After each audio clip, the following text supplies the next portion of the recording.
Right, hello, good morning, welcome to the show. This is Good Morning Ghana live on Metro TV.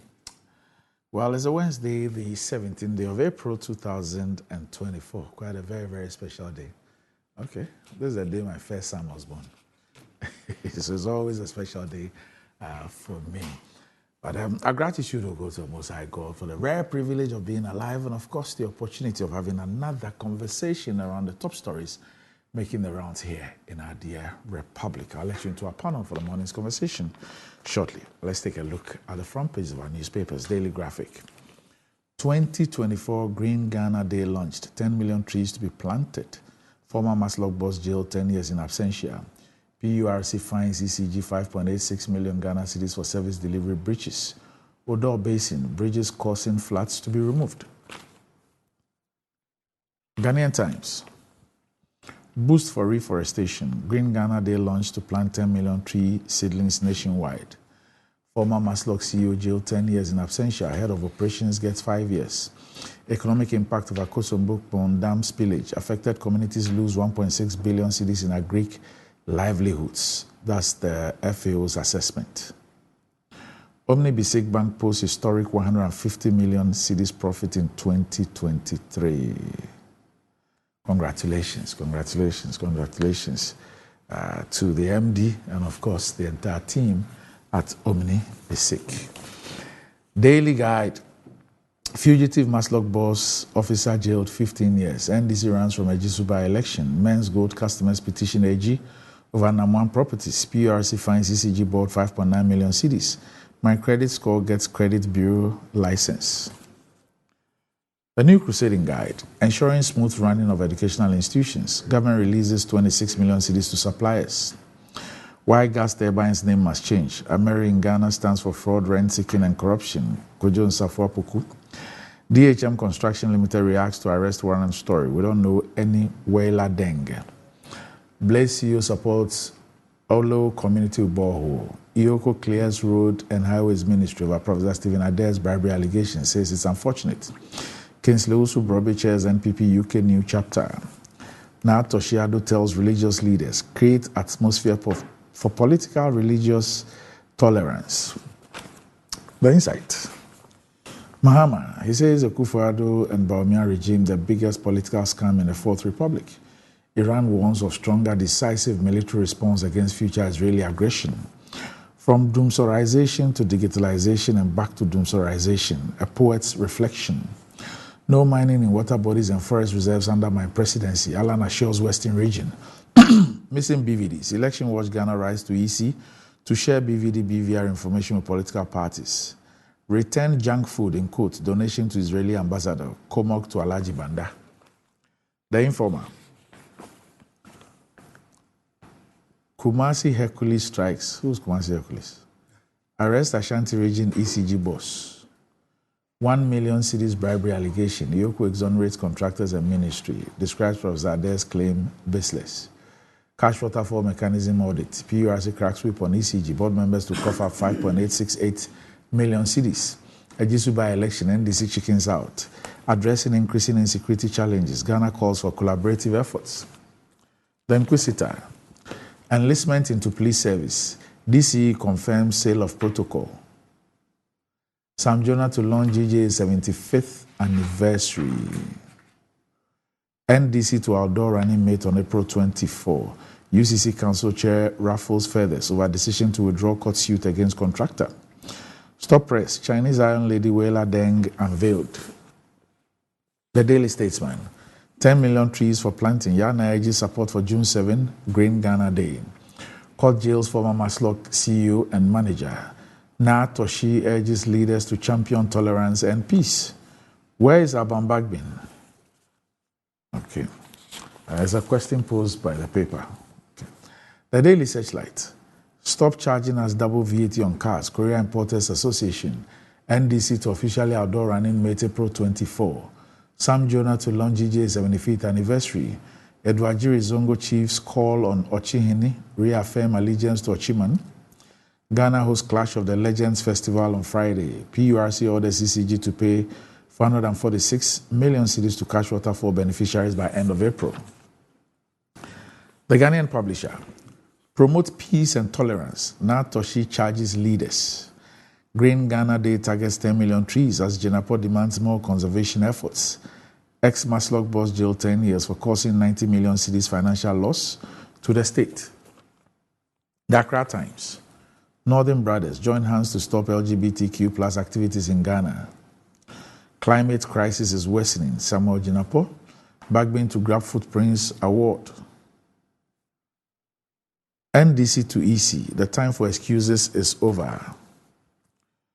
The New Finder. GRA steps up game to enforce tax on foreign incomes of resident Ghanaians. 10 million trees to be planted on June 7. Ex-Maslok CEO said in Atamaklu, jailed 10 years. Religious leaders must champion tolerance and peace. Natoshi. Daily Post.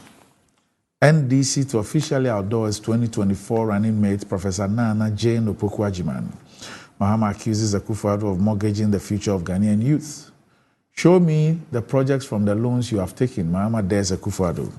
Recommissioning of a Mary power plant, an indication of a clueless government, NDC. Economy Times. Gold for oil policy may be reintroduced. That's CD Weekends, Bank of Ghana. Fitch Solutions predicts 3.5% growth rate for Ghana in 2024. FBN Bank profit jams records 178% growth. And that's about it. For the front pages, we'll be back shortly.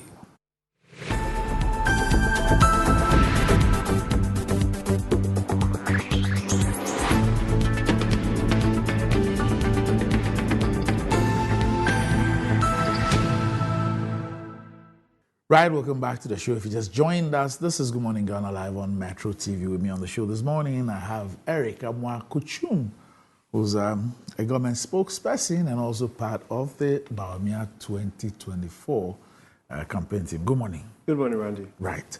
Also with me on the show this morning is the Member of Parliament for the Bongo constituency.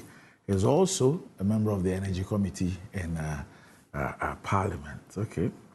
Edward Abambiri Bawa is the Honorable Member of Parliament with us here on the show. Good morning, Eddie. Right. So, are you thinking of getting a toothpaste that will take care of all the family and save you money? Especially in these difficult times. The recommended family toothpaste is Kel 360 toothpaste. It's approved by the Food and Drugs Authority. Kel 360 toothpaste provides you and your family with all-round dental protection throughout the day with freshness. Kel 360 toothpaste is good for kids, children, and adults. Let your family be a proud family when they step out by constantly using Kel 360 toothpaste. Kel 360 toothpaste brightens your teeth, prevents cavity, and with its cool mint gives you fresh breath throughout the day and protects the gum from decaying. For consistency and quality, use Kel 360 toothpaste. Kel 360 toothpaste is another product from Samara Company Limited, producers of Sasso. It's available in all supermarkets, malls, and provision shops. Call Samara Company on 0246 864 798. Kel 360 toothpaste, happy smile. And the pains of climbing the stairs when not exercising could be challenging for all, irrespective of your age. But you need not worry anymore because lifts and elevators have got you covered with the best portable American pneumatic vacuum elevators on the market today. It's a simple self-supported elevator for both homes and offices. And guess what? It can lift your goods too. Wheelchairs can fit in and they come in 3 custom-made models. It's affordable and can be installed within 3 days. Visit Lifts and Elevators at Sakumono or just call them on 0200-535-515 or send a mail to elevatorsgh@gmail.com for consultations and the best solutions in easy vertical movement. All right.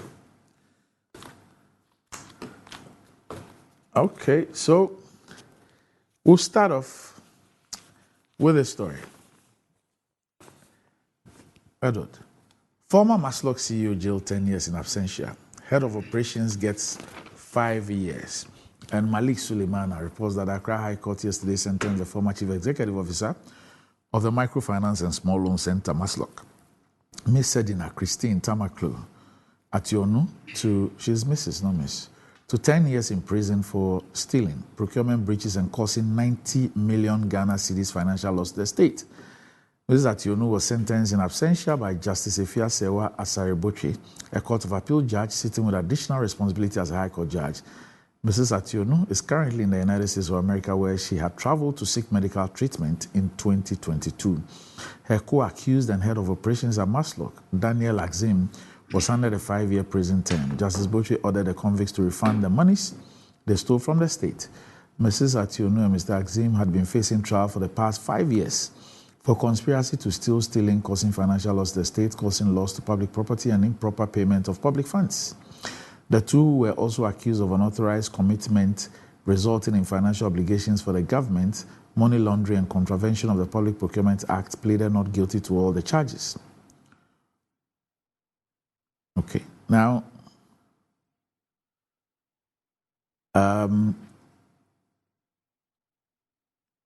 the prosecution has accused Mrs. Ationu of engaging in illegalities leading to the alleged stealing and financial loss. She was accused of embezzling 500,000 cedis that was paid by a company which benefited from Maslock support in 2014. It's also the case of a prosecution that in 2013, following a fire disaster at Katamanto Market in Accra, then President John Mahama directed Maslock to provide assistance of 1.46 million to victims of a disaster, but Mrs. Ationu allegedly embezzled part of the money. And the Attorney General, I believe, has been speaking, the Deputy Attorney General.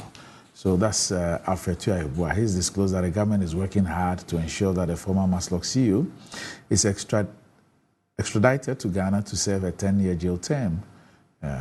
Okay. Now, he's commended the decision, particularly highlighting the assurance that she'll be brought back to the country to serve a sentence.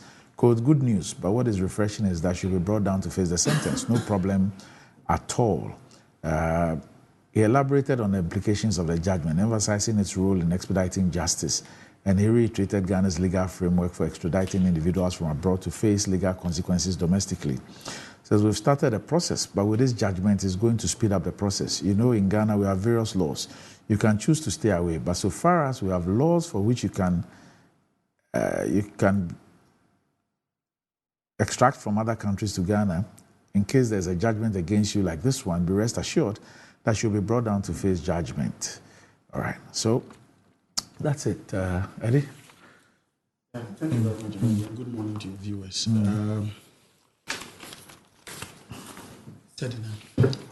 Yesterday, so when I heard a story, I was initially a bit shocked because I knew that she was out of the country.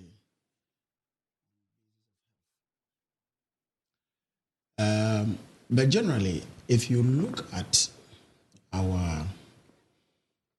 my posture on this is that, look, anybody who agrees to serve in the public sector and to take up a job within the state should also avail himself or herself to accountability, because you are given the opportunity to serve the people within the framework of the law. And so if there's any infraction within the law, it is only fair and proper that you are made to account for that. But in doing those things, you also need to ensure that the person is also given the opportunity and the fair opportunity to be able to defend himself or herself. Because sometimes we have situations where a lot of things are said, and at the end of the day, they may not turn out to be right. And so that's the reason why there's always the issue of natural justice that gives you. My understanding of Sednan's case, particularly with the Maslock issue, had to do with the fact that when the trial started, at one point or the other, she asked for permission to go for health or treatment in 2022 outside the country. And obviously, the court granted her to go. That is why she was able to go out of the country. Because usually, even with very simple cases, I remember the Mahama Yarga's case, even they had to take his passport and other things. So the court realized that there were reasonable grounds for her to go out of the country to go and seek further treatment. My understanding is also that when she got there, her condition got worsened, and therefore they came back. Her lawyers came back and then gave out evidence to suggest that, look, this lady is out there, but her condition is not improving. And therefore, there was a need for her to also come and have a day in court. I think the judge decided to ignore that. The lawyers decided to appeal on those things. And whilst these appeals were on and had not really been concluded, been heard and concluded, the judge has gone further to now sentence her to 10 years imprisonment. I think that, look, for somebody who did not go out of the country, and there's a typical case also, the one with the minority leader. There's the person who also went to India. There was this person who also went to India. And then even at one point, it was the wife who had to do a video, communication with the court to show that the husband was even in the theater whilst they were doing those things. And then the Attorney General's Department decided that, look, we're not going to proceed on that issue. So you see that there's some level of resemblance in terms of the situation. But the court has finally said that, look, the lady should go 10 years. I am told that the lawyers of the lady have decided to appeal that case. So it means that there's still an opportunity to deal with that. But Randy, what I find a bit interesting. So it means that she didn't open her defense. No, she didn't. She didn't open her defense. And so the court did not have the opportunity to hear her side of the story because of health grounds. And the court went ahead to pass a judgment on her. But Randy, I was just saying that the alacrity with which the Attorney General, and for that matter, the state was interested in dealing with this particular case, I felt that the same issues could have been dealt with other issues. I say this because, look, one of the things we must hold our leaders to, and I believe that that's one of the reasons why the current flag bearer of the NDC has insisted that, look, in as much as when I come into government, given the opportunity, I will pursue former appointees who may have offended the law. I will also ensure that within my own government, I deal with them. And in fact, he was not only saying, but he has evidence. There's evidence of him doing that. The issue of Abu Gapele's case. He had to. Abu Gapele, everybody who knows Abu Gapele and the former president, they were very close friends because they've known each other for many years. But he still went ahead and asked the Attorney General to prosecute his own friend because he felt that there were some infractions that were occasioned as a result of his leadership as at the end, JIDA or whatever it is, YE, whatever you call it. So I felt that, look, whilst they were so interested in getting this case done with, and I think that the court processes will go to, because the woman has a right to appeal, there are other cases that the Attorney General should have been interested in. But unfortunately, it appears, depending on the type of color you are, the laws seem not to be working. Typical example, in my sector that I have operated on very much, and this was a case I followed very seriously. I wrote a lot of articles on the issue of the scandal at Bost. My colleague who currently now is in Parliament, we had situations where when even the minister decided to set up a committee to investigate this, while the minister was inaugurating the group and trying to see how they will investigate the details of all the things that had come out, because there were documents suggesting that there was something wrong done at Bost. You had the president come out to indicate that, look, a BNI report came out exonerating the gentleman, when the facts on the ground did not reflect that. You had the issue of Dr. Anya and then the two deputy chiefs of staff who are now, ministers of state. And the scandal that came in it, suddenly we heard that they had referred the thing to, the police, CID. A report came exonerating them, even though there were, tape recordings of the then CID director, who is now the Yoko boss, indicated, telling them that, look, you all belong to the same party, find a way of handling these issues. So somebody who was supposed to be investigating this was advising the complainant on issues like this. So it gives you a very clear indication that this is a government that is not really interested in trying to deal with corruption as it is, but it's just they use the tool that they have, which is the right and the power to prosecute, to go after their political opponents. But of course, for me, I do not, on the basis of that, said now will definitely at one point or the other have an opportunity to demonstrate why she felt that, look, she was not properly treated at the High Court. She was not given a chance to defend herself just like any other person because she needed to have a day in court. But that never happened. But Randy, I just hope and pray. Could it be that the judge did not believe the medical reports that were brought to the courts by her lawyers? I mean, subsequent to being granted a permission to travel, for which reason she allowed for the trial to continue. So let's grant that even that was the case. You see, if you look at the stories that have been made, is it consistently they talk about she has absconded, and that's why there's even a contemplation of repatriation because of the whole mentality that she had absconded. If the judge herself did not believe that she was sick, there was no way she was going to give her the opportunity to go out of the country. Now the people tell you that they bring evidence to you. Yes, maybe you can place judgment on a judgment value on those pieces of evidence that they've brought to you and make a judgment call that, look, I think that I don't believe in this. But I believe that this will then fall within the remit of her lawyers. The lawyers will definitely have to argue that in the appellate court to suggest as to why they felt that she was not properly treated. She was not given the opportunity to defend herself. Because it's so weird that you accuse me, I am not around to defend myself, and the judgment is passed on me. And particularly, I'm not around because you had permitted me to go out of the country to have some treatment. And you think that suddenly I have become so well that I should be back for the treatment, and I'm not there. So on the basis of that, you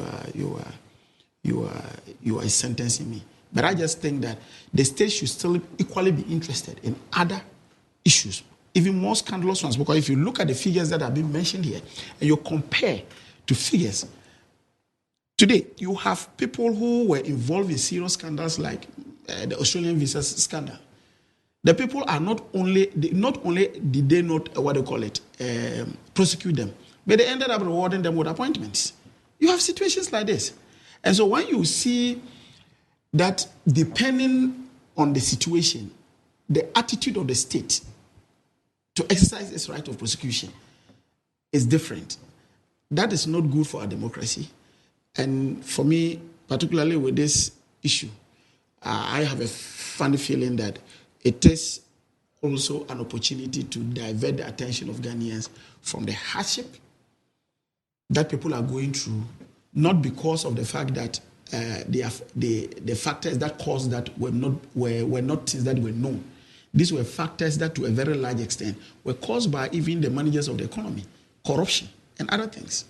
And so, Randy, we just hope and pray that her lawyers will have the opportunity to deal with these issues in the appellate court, and then she will have her day properly in court. Yes, Eric, let me bring you in. Randy, I mean, I feel that we've done pretty well as a democracy. And for me, sometimes I struggle to understand how we pick and choose certain aspects of the tenets of democracy that we want to practice. Yes, I can understand the fact that if somebody is close to you or you're part of a group and one of you finds themselves in some kind of border, you find all sorts of ways to try and probably neutralize the situation and bring all manner of conversations into the matter. The good thing is that, I mean, the processes have not been exhausted. As he said, I mean, there's always a right to appeal. However, when you find yourself in public service, some of these things are things that are probably bound to happen. And that's the reason why we as a people have agreed that we want to go by these democratic tenets. I mean, you have your day in court. There's a fundamental principle of the natural justice and all of those things. I will not be able to tell you how the judge arrived at the fact that she's sick or she's not sick and all of those things. And these are things that, as far as I'm concerned, are more to do with the legal regime that we have as a country than, But for anybody to suggest that there's some kind of, if you like, persecution involved, and that there are other cases that are probably more scandalous that needs to be looked at. For me, it's neither here nor there, because at the end of the day, the same constitution actually gives the right to the Attorney General to be able to determine which cases he wants to pursue or not. Of course, if you want to come to the table with principles and equity and all of that, maybe you can have those conversations. But I feel that some of these conversations should also be leveraged on the kind of public administration system that we run and the systems that we put in place to ensure that persons that have been given these opportunities to serve in the public sector do not find themselves in situations where it becomes very clear that some financial loss has actually been made and the state is actually losing in that regard.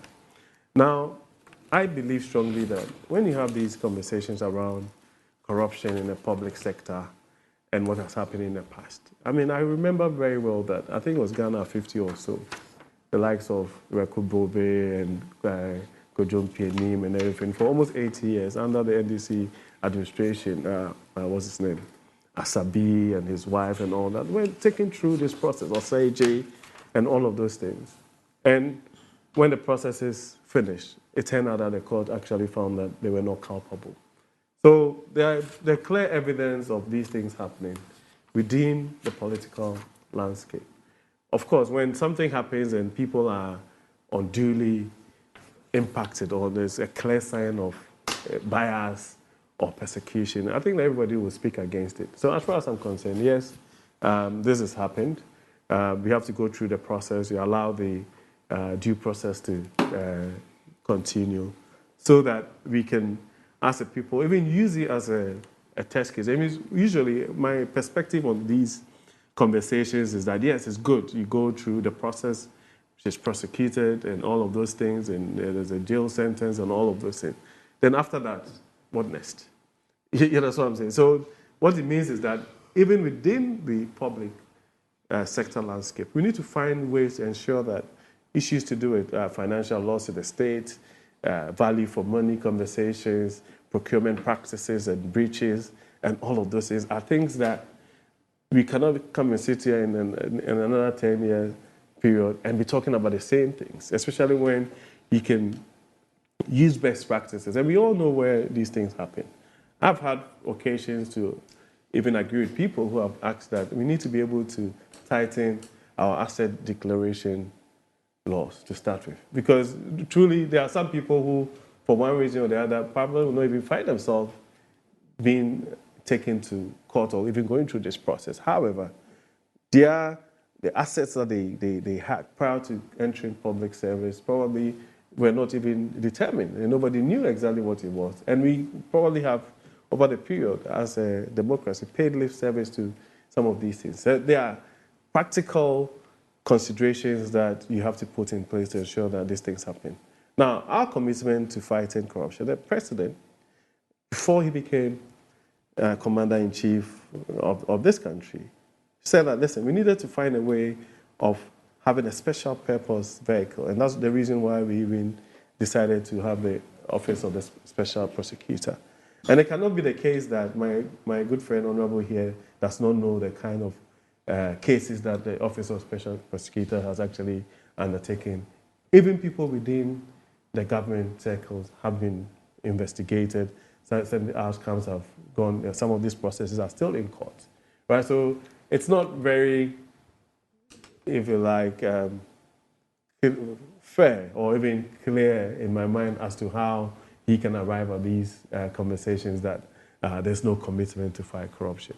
But as far as I'm concerned, I'm sure every Ghanaian listening or watching would appreciate the fact that there's still a lot more to be done in that particular space to ensure that persons that are given these opportunities do not abuse the system and are actually there and their stewardship is to basically ensure that the development of this country is what is of paramount interest. Otherwise, we can do the politics, because he can mention all the persons that he believes that some scandal or another requires that they go through a certain process. Like he even said himself, sometimes you hear all of these things, but these persons would have to have their day in court, or even an opportunity to prove to everybody that they are innocent. Otherwise, what will happen as well is that we would have this public prosecution, a court of public opinion, and say that, oh, this person has done A, this person has done B, when in actual fact they probably haven't. Or even persons that really should be looked at are not looked at because, there's all these public persecutions out there. And I believe strongly that even as bad as you can claim any democracy is, once you have a system in place where you have these tenets of going through a proper legal regime, you can find solutions to some of these things. You can actually even mitigate some of the challenges as they come along through a proper legal regime, right? And like I say, crime doesn't have any time span. So if you feel that somebody has done something untoward or that person needs to be brought to book, it doesn't matter how long it takes. Those persons would be brought to book. But as far as I'm concerned, it's important that we have these conversations situated within the context of how we have agreed as a people to be governed by. Otherwise, then it becomes almost as if that we are expedient in our disposition, even in our countenance, and even in principle. Because in one breath, you feel that, oh, you mentioned all of these persons that you feel that have done something that is more scandalous than what has happened now. And they, as far as they're concerned, even by your public commentary, actually means that they are guilty. However, when another one goes through a certain process, you start questioning that particular process because maybe that persons are aligned to you or you're in a particular group together. And I don't think that is situated in or it's anchored in principle.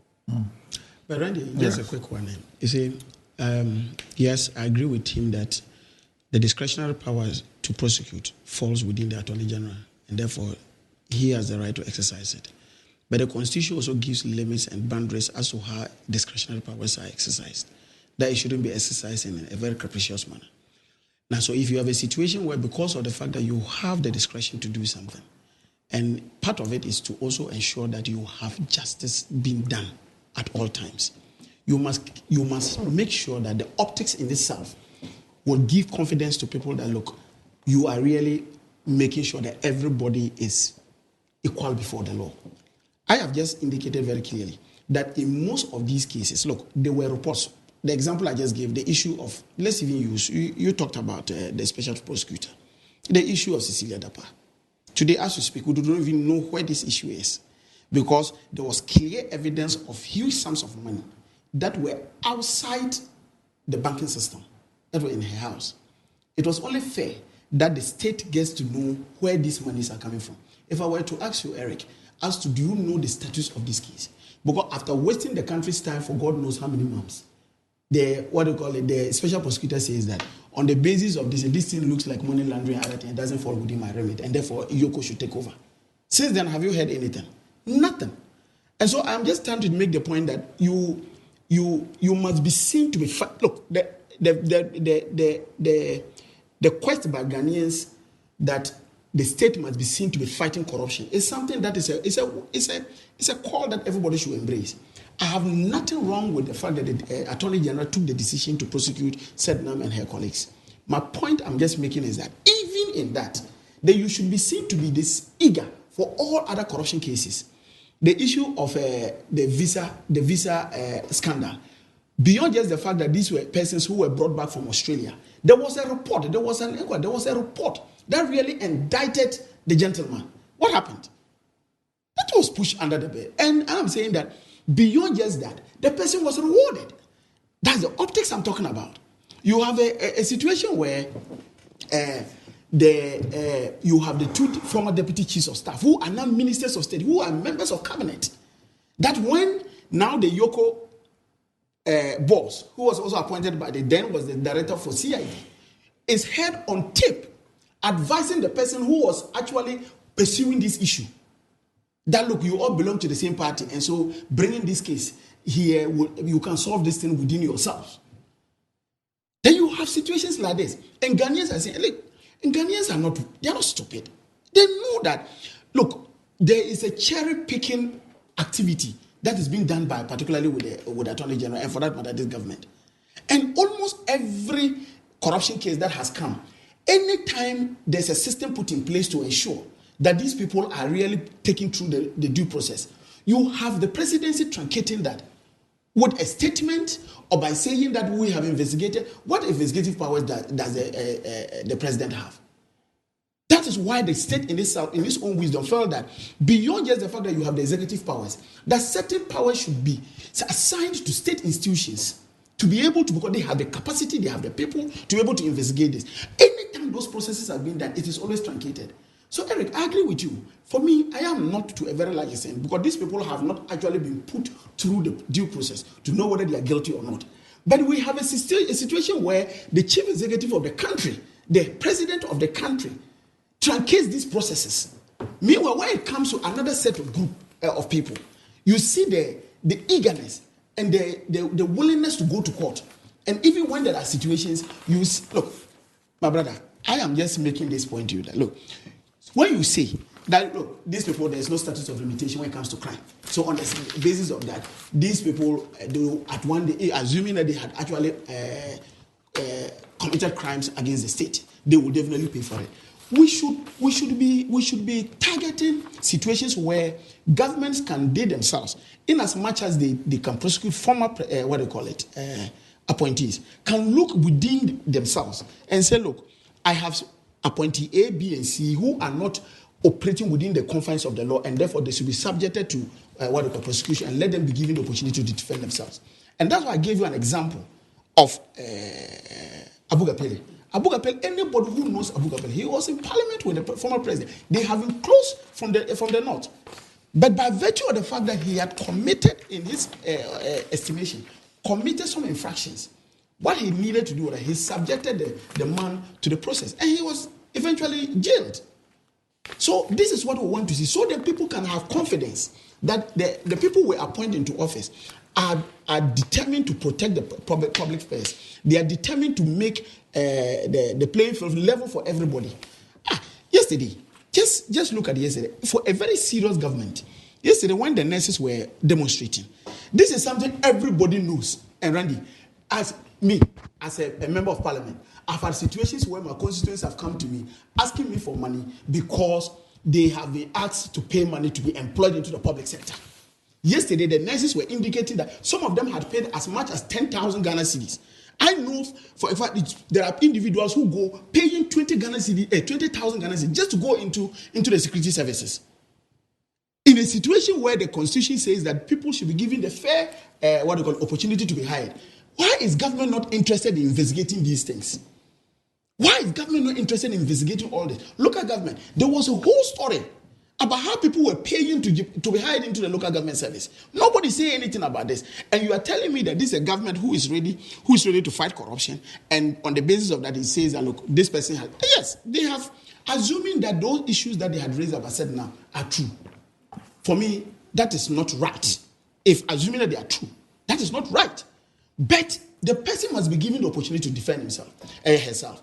And the court itself was the body that permitted her to go out of the country to have treatment. And if she says that, look, based on even the documents and other things I've brought from my doctors, I think that my condition is becoming worse. The least you can do, just as you said, there's no status of limitation when it comes to crime. Give the person the opportunity to come back. You can have an independent, maybe it will be part of a judgment. I have not seen any independent report contrary to what the lawyers have presented. She may have been making her judgment call that, look, based on the evidence that I've given to me, I do not think that this lady her condition is worse. And therefore, on the strength of that, she has the right to defend herself or not. So if she decides not to come to court, I can make a ruling. Yes, she can make that. That is within her right. But I'm just saying that whilst you do those things, be seen to be doing the same thing with the things that we are even experiencing now. You are going to IMF for $3 billion. And on the basis of that, there are a lot of things you do not want to do as a country to exercise your sovereignty, that you are a leader. But at the same time, you have issues like huge sums of money, millions, in people's rooms. And you are not interested in that. Okay. And you have the, what they call the special prosecutor lamenting. Why? Amanda, who organized the press conference. He was on air after that press conference. Do you know he has gone silent? After that press conference, the first thing they did was to bring out his request for, what they call it, procurement of vehicles. And silenced him.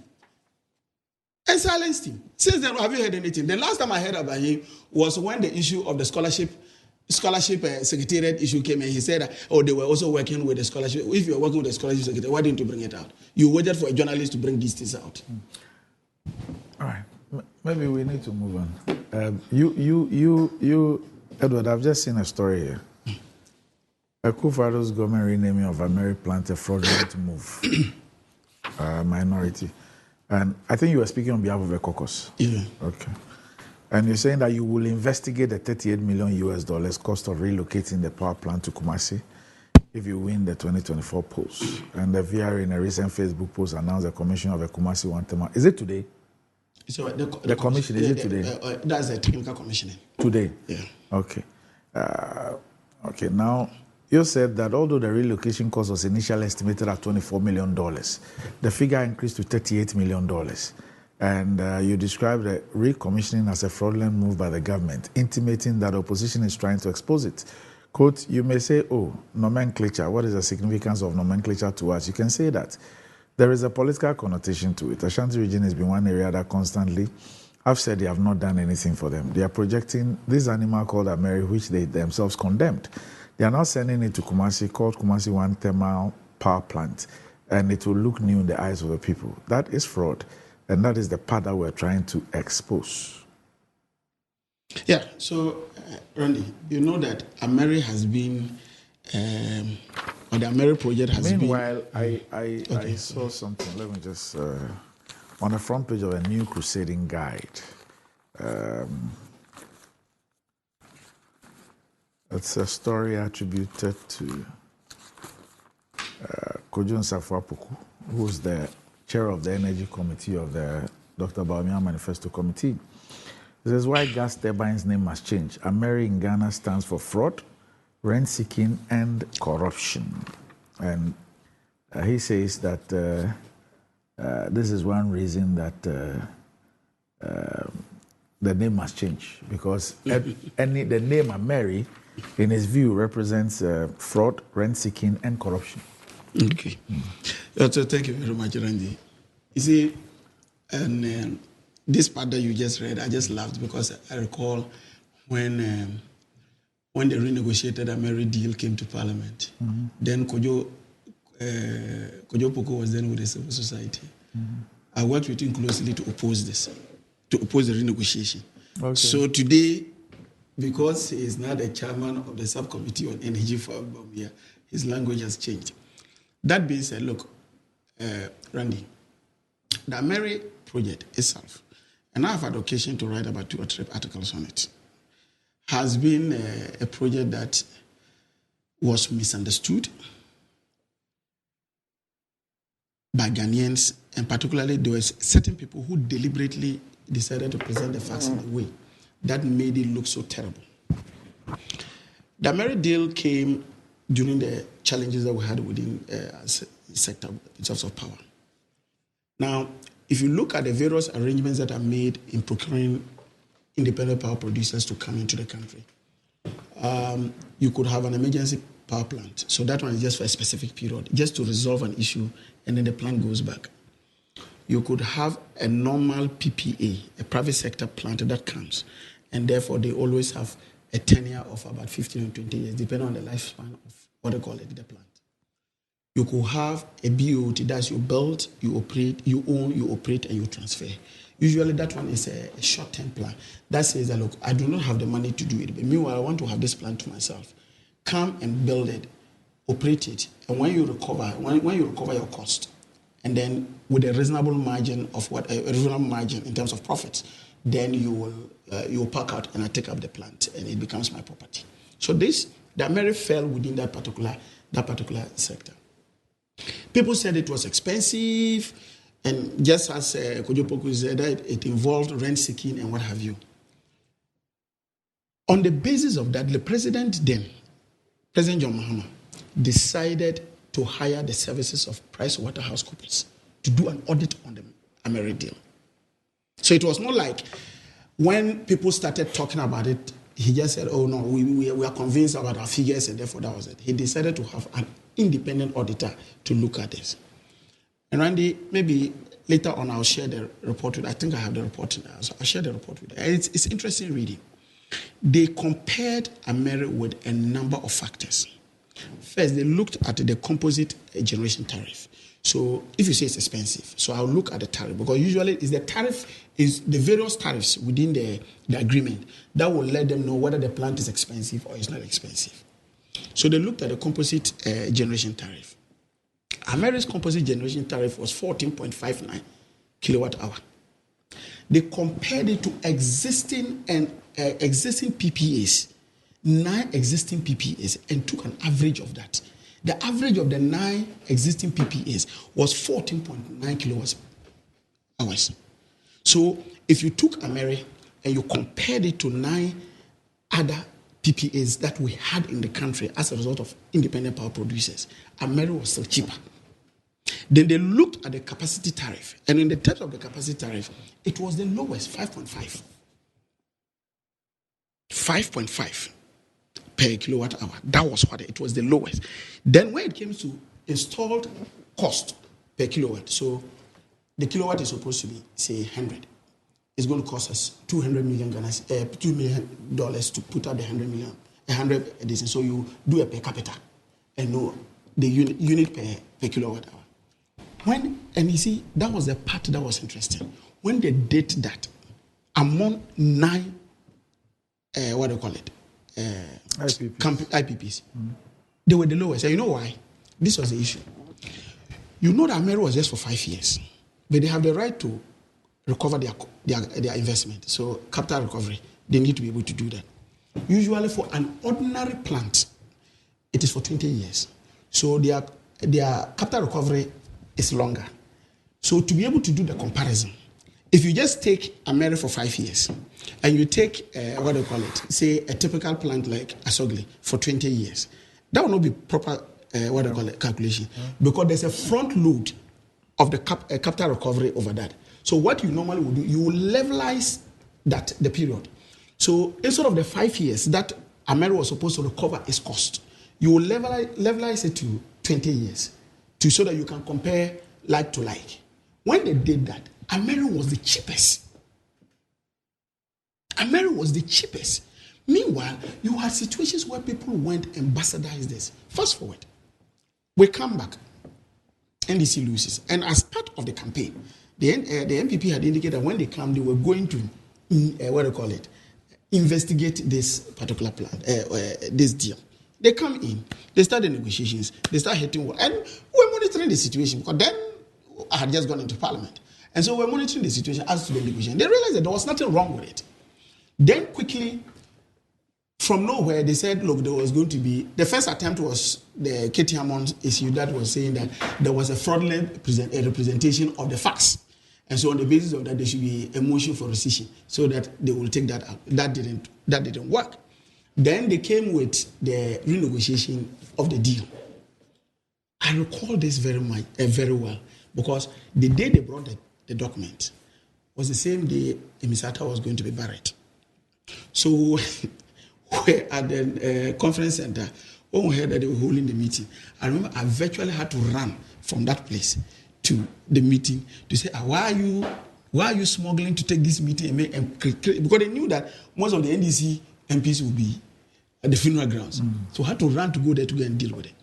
So when they came, we saw that not only was the renegotiation more expensive than the original contract, they had extended the tenure to 6 years instead of 5 years. That was under this Metelenos group that came and did. That's how Boache Jaco lost his job. And I had indicated very clearly that Boache Jaco alone should not have been the person losing this job. Because look, he didn't just come with the document straight from Ministry of Energy. It had an executive approval. You know, usually there are two ways that you can have the approval. You can have cabinet approval or you can have an executive approval. There was an executive approval attached to the renegotiated deal that was brought to Parliament, which was signed by Asante Bediatu. So my question is, if the president in his own wisdom felt that what Minister Jako did was wrong, then it meant that, and he was firing him, his executive secretary, who actually signed that document, did not have any business being in that office again. I felt that the two of them should have gone. Signed on behalf of the president. Yeah, but if he signed on behalf of the president, so I would have assumed that the reason why he was firing Mr. Jako, you see, why we take documents to cabinet or seek executive approval is that, look, I work in your person because you have the executive power. I work in your person. And so I bring it to you and say, look, these are the deals, these are the facts. Look at them. If you are okay with the facts, let me take it to Parliament, to the other arm of government to approve it. So by virtue of the fact that you utter a letter indicating that you have no problem with it, and the problem then, it then becomes a problem, you don't fire the minister for doing that. Are you getting the point? Yeah. So my assumption is that maybe the president himself even didn't know that this letter, because we have had situations where sometimes you have the executive secretary signing letters and the president coming to apologize. You remember the letter with ABBEY when we talked about the amount of money that was given to the allocation, budgetary allocation for Parliament and the judiciary, and Asante Bediatu uttered a letter. You remember that the majority leader came, apologized on behalf of the president. The president himself wrote an official letter to the speaker apologizing, indicating that, look, these were things that were done not necessarily with his explicit approval. So I'm just making the point. I'm assuming that this executive approval was procured without the knowledge of the president. Or else, if it was with the knowledge of the president, Jako shouldn't have been fired. There should have been a collective responsibility for that. If it was not with his approval and therefore Jako was fired, then Asante Bediatu should have gone. That is just my simple logic that I'm just trying to make in this case. So then that went. Then later on we came to realize that they said they wanted to relocate this plan to Kumasi. Look, I have nothing wrong with, nothing against the relocation of Ameri. Technically, it makes a lot of sense. You go to Kumasi and its environs, and you see that the quality of voltage that they have is very bad. The middle belt. The middle belt. So to move some of our plants there makes a lot of sense. Then it improves the voltage level. It helps people to save their gadgets. It helps businesses to run. So technically, it does not, there's no problem with it. The problem we had to do with the relocation and the contracts that came with it. First and foremost, this was a major project you were trying to do. You decided to sole source. You decided to sole source. And the initial contract sum was around $24 million. Then suddenly, we got to hear that. And this was not by rumor. It was when we met VRA at Oak Plaza Hotel that we asked VRA. We said, look, we knew that this contract was supposed to be $24 million. That was the first thing we heard. And that it was sole source. Guess which company was involved in that initially? Which company? Metallurgists. The same Metallurgists. Oh. There were the same people who were involved. So we asked, this was the case. How come the team moved to 38? Mm-hmm. The then deputy chief executive of VRA said, look, indeed, they do not know because this is being handled by the ministry. However, they have indicated to the ministry that they have the capacity to relocate this plant. They have in-house capacity. They VRA. VRA. Because you remember that the BOT had ended. And because the BOT had ended, they had handed over to the state, and the state had handed over our property. So they had the capacity to do that. As we speak now, we do not know the details as to how this plant was relocated, what were the contracts on it, what were the details of it. And this is part of the reason why I said that it is one area that we are committed to investigating, just to be sure that we are not saying there's anything done wrongly. But beyond that conversation, we never got any other details until the thing was relocated. That's the other thing. Then you get to Kumasi. And suddenly, you know who is the person who is called a neologist? Somebody who has a penchant for just renaming things without building it. It's called what? A neologist. Neologist. Okay, neologist. Now, neologist. Now, you have a situation, and that is typical of what do you call it, Akufo-Addo. Akufo-Addo has this tendency to, I use UDS. UDS that was put up by yet another president. You go on to say that you go and rename it. And all the renaming they do, apart from just even this Kumasi one, all the renaming they do, they rename them according to people by people who are from their tradition. People who never contributed, whether ideas or any other thing, in building that particular in those national assets. So you go and then you suddenly say, I'm moving the thing from Ameri to K1TPP.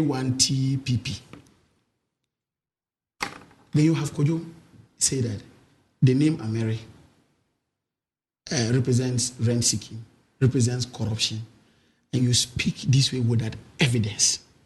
You just say it. And when particularly there was an independent audit that was conducted on this. Two, I still believe, and I said this and I'll continue to say it. I've heard people say that, oh, but why NDC is being so trivial? The most important thing that the power is being sent to Kumasi. Name, what is the issue about name? No, there's a reason why people give names. There's a reason why people give names. And I have indicated that, look, the people of Ashanti region, this government wants to hoodwink them, and that's clear. You have a whole regional minister who has said for almost 8 years, he's asked to just list 5 things that the government has done. After he himself had told somebody else to mention 10, they just say, okay, we are not going to ask you to mention 10. Just mention 5. And he's just there. Suddenly he became a stammerer. You have a minister, a cabinet minister from Ashanti region, who is asked to mention just 5 things that the government has done in his region. And he's still struggling to mention. So obviously they know that when the day of accountability comes and they want to meet the people of Ashanti region and tell them that, look, what is it that we have done for you? They intend using the Ameri plant as one of the achievements in bringing to Ashanti region. A relocation of the plant in bringing to Ashanti region. That is why we are saying that, look, yes, we have nothing against the name Kumasi, no, but we want to draw the attention of the people of Ashanti region that all that these people are doing is just that they have just taken a property, moved it from one place to another, and renamed it and trying to create the impression that it is theirs. That is what we want the people to know. So that's what the point was. Right. All right. I'm actually quite surprised that we are having this conversation, especially surrounding a name. Because even if you go back into the genesis of this conversation and even where this name Ameri is coming from. I mean, what's Ameri itself? Ameri itself really, in the larger scheme of things, it was basically like a middleman entity that was used to procure, stuff that we could have even done directly as a people. And at the time, you are the energy ministry. You're actually a spokesperson, and you understand exactly what I'm saying. Now, 10 years down the line or even more, even that, the very basis for that agreement has actually changed. As we speak now, who owns those gas turbines? Those gas turbines are owned by the state. It's owned by Ghana. And even for the last period that this thing were being operated in Takrady, it was being operated by a totally different entity. And Ameri in itself was actually nowhere near this particular operationalization of this particular plant.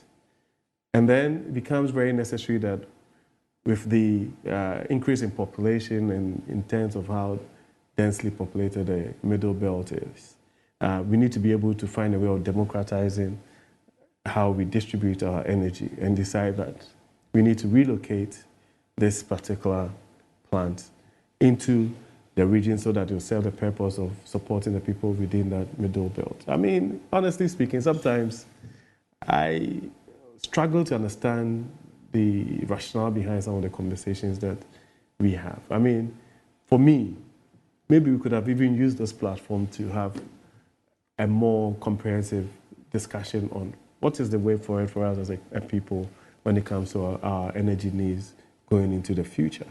And then you can, as a political party on the side of the NDC, say that, okay, this is what we feel that we should do to forestall some of the challenges that in the last 15, 20 years, perennially, every 2-3 years, we seem to find ourselves with some kind of energy crisis.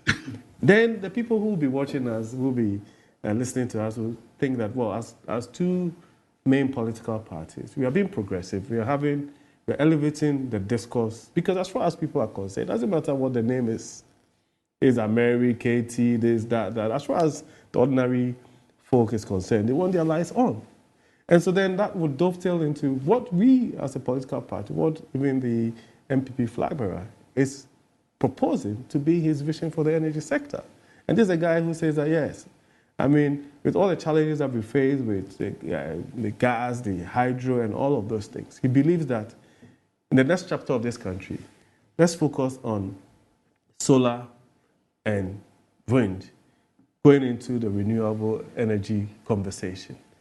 Then we'll say that, yes, I mean, it's doable, it's not doable. These are the pros and cons. This is how we'll be able to find the resources to invest in this space.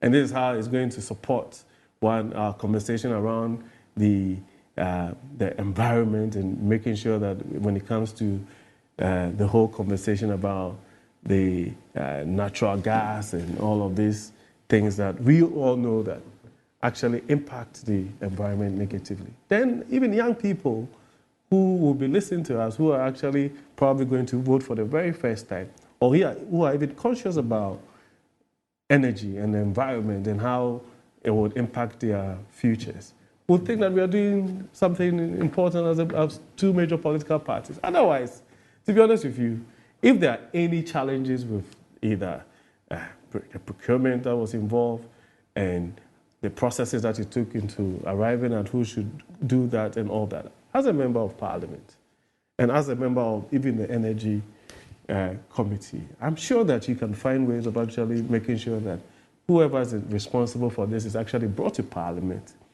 to bring clarity to the conversation. But because I'm sure that we are either because we are in the political season, it's almost as if that everything becomes political fodder for us to overstretch and make it look like it's such a big, as far as I'm concerned. Everybody within the middle belt, Kumasi and all parts of the country, will be excited that as we speak, a decision has been taken to at least improve the services that come to them. And for me, sometimes we need to probably bring the conversation to that, the bread and butter conversation. As to what we say, sometimes I think it's way above the heads of persons that are supposed to be benefiting from some of these Why things. Why would we want a ceremony with the president in attendance to do that? To do that. I mean, those are, I mean, for me, decisions that you can have issues with. But I'm feel saying that because in terms of improvement in electricity supply, whether it is GridCo or it is ECG, they have projects across the country that they do all the time to improve electricity in different parts of the country. Now, what is it about this one that we're going to have a function, we have seen the flyers, a function with the president in attendance to come and do that? Because we know that normally you have these things when there's some monumental thing that is to be done. The GridCo has done projects even to help with the distribution of electricity even to neighboring countries. We don't have those kinds of events. They do all these things all the time. So what is it about this one? Randy, I mean, for me, I think that we can, there's nothing wrong with questioning the rationale, but there's also nothing wrong with the president, who is the the commander-in-chief, to say that, well, this thing is happening in this part of the country, and I feel that I need to be able to interact with people of this country. The president can decide to go anywhere in this country and do whatever it is that he wants in terms of making sure that people understand and appreciate whatever it is that he's doing in every sector, right? And this is not the first time that something has been commissioned or something has been given or projected, regardless of whatever you think about it. I might have my personal, if you like, considerations when it comes to these things. But like I indicated, as far as the people are concerned, it doesn't matter if the president comes to commission or not, or is named this or that. They are most importantly interested in making sure that when they turn on, they flick the switch, the lights come on.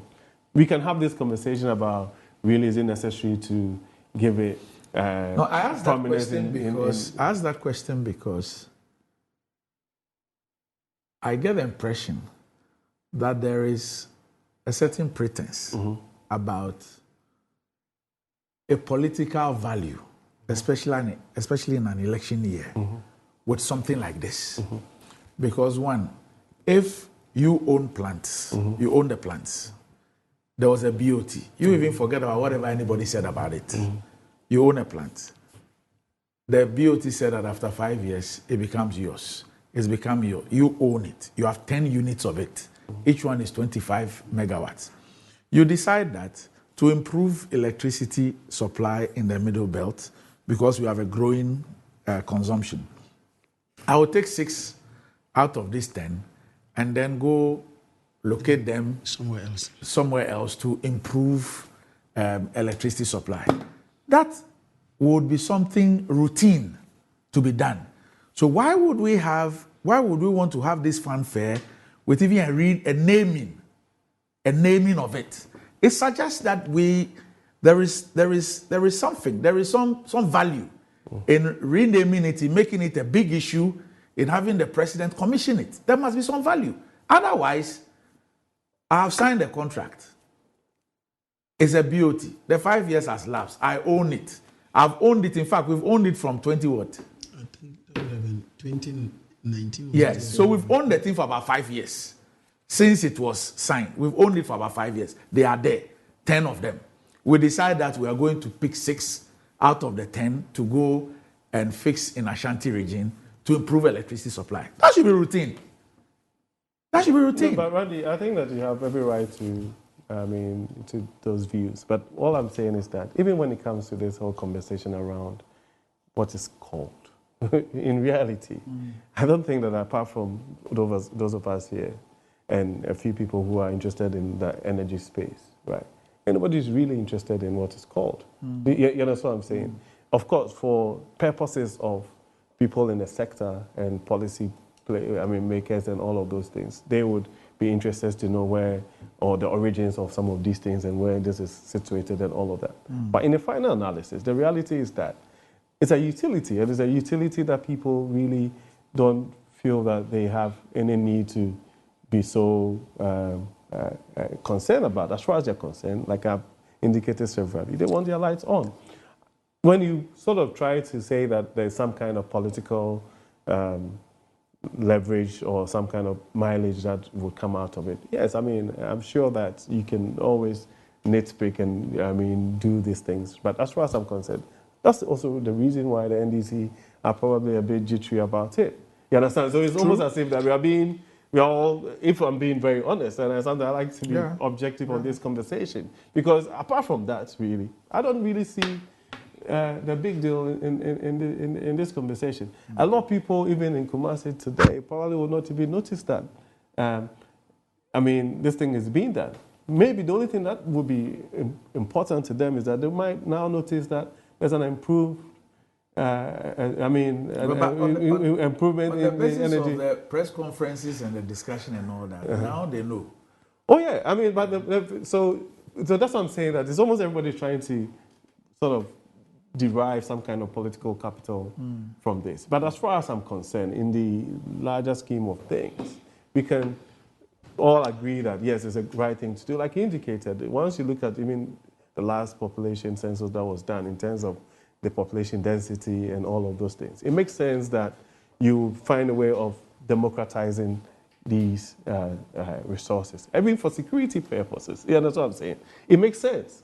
And so sometimes, for me, I like to have these conversations on the basis of that. As for the politics, it would come. You can probably go and put anything anywhere, and people will not necessarily, Eric, it won't make any political capital for you. Eric, what the NDC is trying to do is to expose the hypocrisy of this current government led by Akufo-Addo. That is what the NDC is trying to do. If you're taking... You see, you cannot, and in fact, our position is vindicated by the utterances of Kojo Poku, when he indicates that the name ABBEY comes with nothing but, apart from rent-seeking, corruption and have you. Why would you want to now use a corrupted asset as a basis to make some political capital in a place? And of course, that's what look, first of all, you have taken up a plant. Look, as we speak now, one of the challenges that we're even also having when they took out the Ameri plant, for a long time, not because they took it out, God knows when. For a long time, because it was not in the system. If it was running and it was still situated at Takoradi, so we will not have the challenge of this fuel transmission cost that WAPCO was dealing with us by virtue of the fact that we're not paying. How? And WAPCO would not have been dealing with that because they would have been fed directly by the Aboase pipeline. So we would have still had fuel that was running and that would have augmented the system. So this was something that was already within the system. You took it out of the system. You are bringing it back into the system. It is not, and if you compare this to other major projects that, for example, the Gridco has done, building bulk supply points. You have ECG now, even though part of their stories were lies, that you had them putting up transformers. These were new transformers they were bringing. These are major projects that, to a very large extent, are worthy of, comments, as it were. Then you leave all those things. Then you have the whole president go.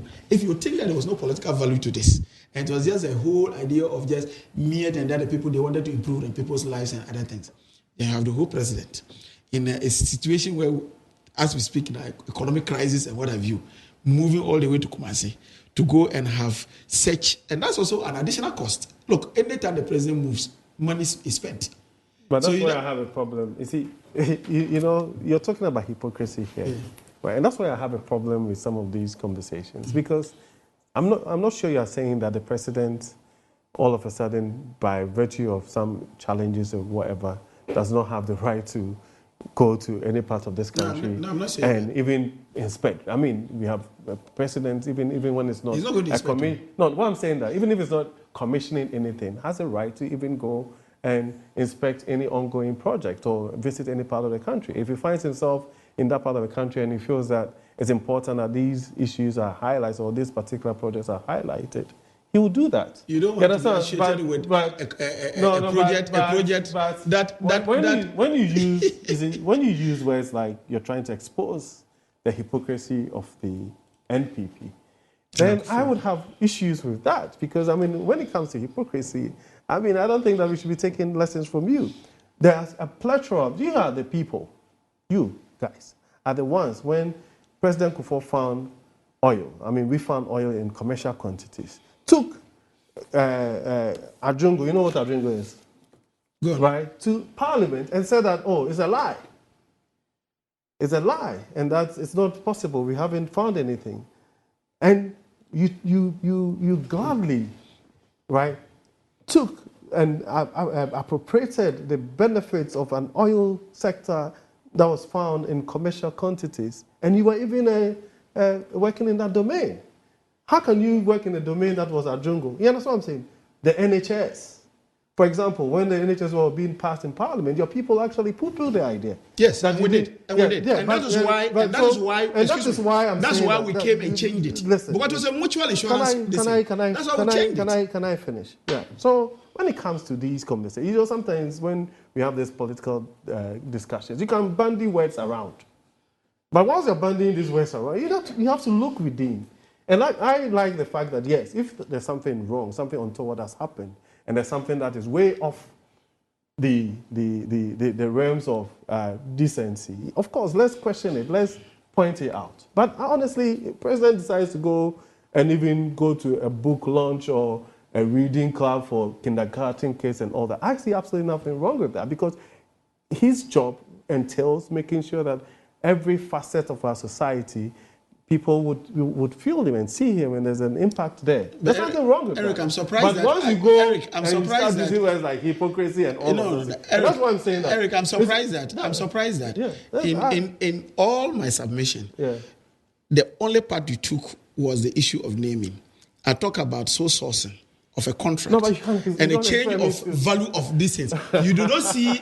I'm not here to... so you are not interested in dealing with those aspects. I could have dealt with that. Because these are major issues. No, I see. Major issues. Okay, can I... They are major so issues. if you ask me, I'll say that, right? Sole sourcing. If there are issues with sole sourcing and you feel that maybe you could have gone to another entity, like you stated that VRA, right? Said that they had the capacity to do so, right? And that's the reason why the people watching us, the taxpayers' monies are used to pay someone like you as a member of parliament, and you also have the privilege to actually sit on the energy committee, right? And apart from that, you have other powers. You know, and my challenge, I mean, I'm sure, I hope I don't get called to the privileges committee. Go on. My challenge with parliament as an institution, even sometimes, is the fact that you guys pick and choose which aspects of this whole parliament that at one point is the parliament as a whole, when you take certain decisions. And then at one point you want to now dissect and differentiate between what is a minority and a majority, when in the principle of the Constitution, once a decision has been made, it is a parliamentary decision because it becomes very clear that the proponents of our Constitution... Can I make my point? No, just to help you. Knew that there is absolutely no way that all the 33 million people in this country can go into a chamber and arrive at a decision. In the same way, there's no expectation that the 275 of you sitting in Parliament will have a certain way of thinking. But at least that is the reason why you have your protocols, we have rules, we have regulations, you have your standing orders, and all of those things. Did you see the comments that were made by the chairman for Mines and Energy after we met? I'm coming just to help you. Yeah. Just so you will continue. Did you see the comments that were made by the chairman of the Mines and Energy Committee Atachia, asking ECG to publish a timetable? Yes, I have seen it. Yes, has it been done? No, but you know why? Because the limitation of Parliament is that we just exercise a legislative function. The power to do that is an executive function. So I'm just giving you the limitations of Parliament. That even in crisis, when Parliament gives some orders, the orders are supposed to be carried by the executive. Yeah, but you guys have. So you have remedies in place in when it suits you. That's why I don't want to get into trouble. When it suits you, Parliament is able to take a stand and use whatever it is that it has in its armory to make the executive take What do you want Parliament? No, but that's what I'm saying. What do you want Parliament? All that I'm saying is that if, as we speak, if our friends in the Energy Committee, for example, or even in the minority side, feel that this process in terms of the procurement process, the sole sourcing, and all of those things, and there were certain things that were untoward. By all means, they have the right to even call the Minister of Energy who is also a member of Parliament, and ask questions.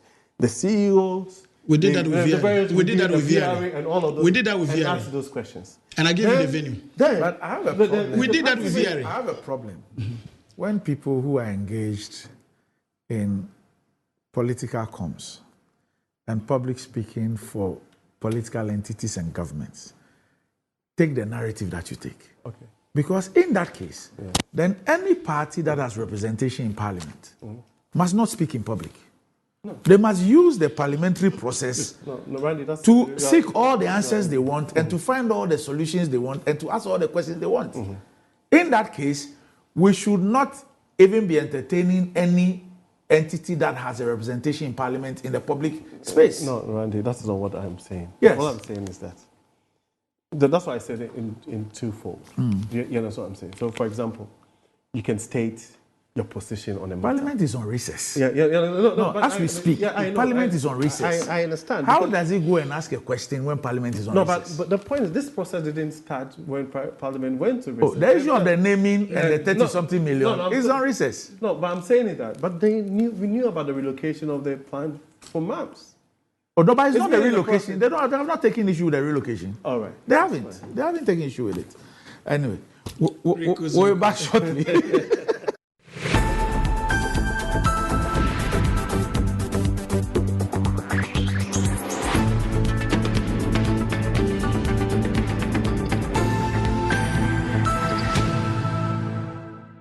Right, welcome back to the show. If you just joined us, this is Good Morning Ghana Live on Metro TV. Still with me on the show, I have Erica Makuchum and also the Honorable Edward Bawa. Now, what does wealth mean to you? Do you want to live like a tycoon? Remember, who's got the Mola, got the power. Ghana's newest lottery game draws live on Adum TV at 9 a.m., 12 noon, and 6 p.m. daily. Now, pick up your phones, tablets, and computers and download the Gamepad Games app on Play Store. You can also play on their website at www.gamepadgames.com or by dialing *946# on all networks. Just choose 4 numbers from 0 to 9.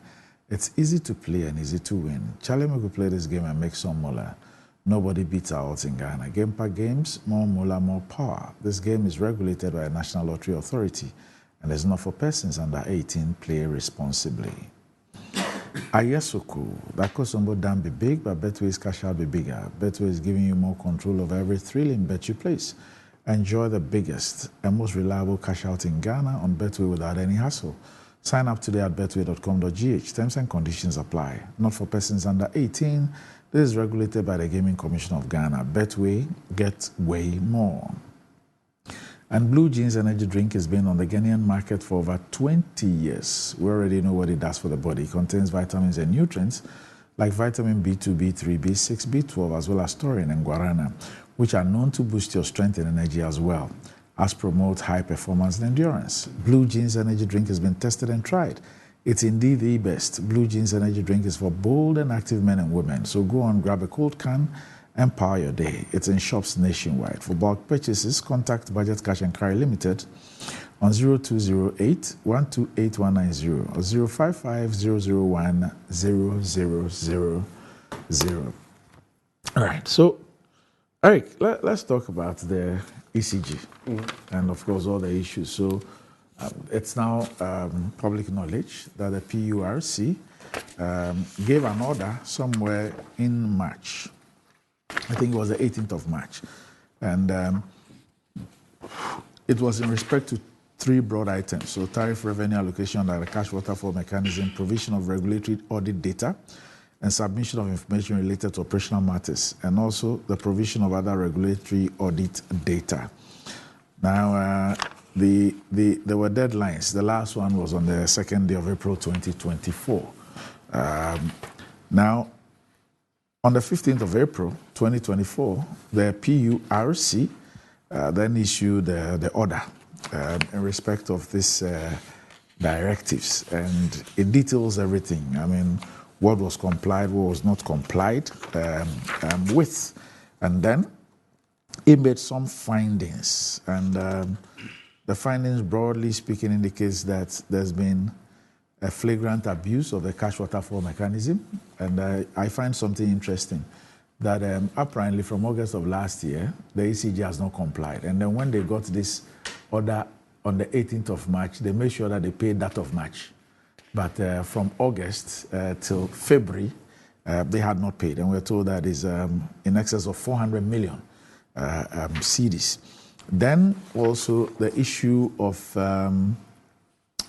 outages, I mean the operational issues. So the Commission says that established from its analysis of data submitted that there were 4,142 outages to consumers between January and March. Out of this number, 165, representing 3.98, were ECG planned outages. Now, further analysis showed that of the 165 ECG planned outages, 40 were supported by public notices, while there were no notices for the remaining 125. Further, 38 of the 40 notices did not comply with the requisite 3-day statutory notice prescribed under the regulation. This indicates that in 163 instances of planned outages, ECG did not comply with the law. Then the almighty overloaded transformers. And the ECG's, the Commission says that after analyzing all the data, ECG's attribution of the outages between 7 p.m. and 11 p.m. to transformer overload was not factually accurate. The cause of these outages are the subject of investigations already being undertaken by the Commission, because they're saying that out of the 715 transformer details submitted, 31 were loaded less than 70%, 595 were loaded between 70 and 100, and only 89 were above 100%. So on the basis of this, some decisions have been made. And so it also turned out that the ECG has 61 bank accounts. 61. And out of this 61, they could only furnish yes, the PURC with the details of 31. 61 bank accounts, different bank accounts. Okay. Then the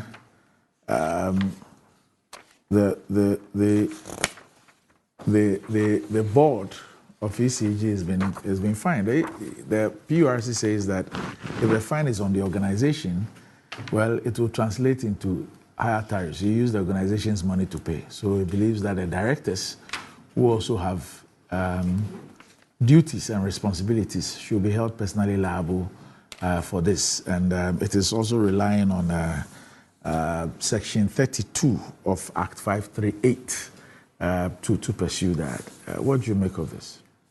Randy, I'm actually very excited. Excited About and then having let me just add this a one. regulator. Apparently, they say there's a Kumasi Hercules, the regional minister, and the ECG, according to the story, the ECG, so we have the union also coming up to speak about it. Say they went there with a task force to do a revenue mobilization and therefore do disconnections, and they disconnected some institutions, including the Kumasi Technical University. The minister ordered the regional manager to reconnect them. He says that he can only do so when he has instructions from Accra and nowhere else. The minister is reported to have then ordered the police to detain him until he complies with the directive. So that's where the Hercules has come from. Okay, now it hasn't come to my attention. When I get a bit more information on that, I will respond.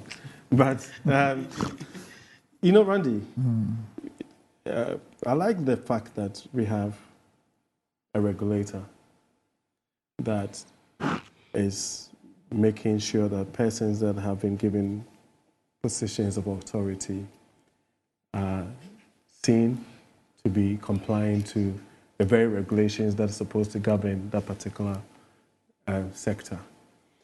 And so I was very curious to even go into the persons that make up the commission, and it's very interesting. So, and there are people that I find here that even if you want to ascribe political leanings, would know that where they are coming from. But they look beyond that and actually has ordered this particular fine. And I'm sure that if it is something that we can actually replicate in most of these public sector institutions, probably that's a step in the right direction. And I think that's a positive precedent that I honestly feel that is the right way to go. Now, so apart from that, if you look at the sort of compliance status or things that ECG were meant to have complied with, I think we've mentioned a few of them, so I don't want to really repeat them. It's very clear that these things started on a note of some kind of dialogue and expectation that the management and board of ECG will comply with these things, and they haven't. You remember the last time that we had this conversation, I think around the 630 transformers.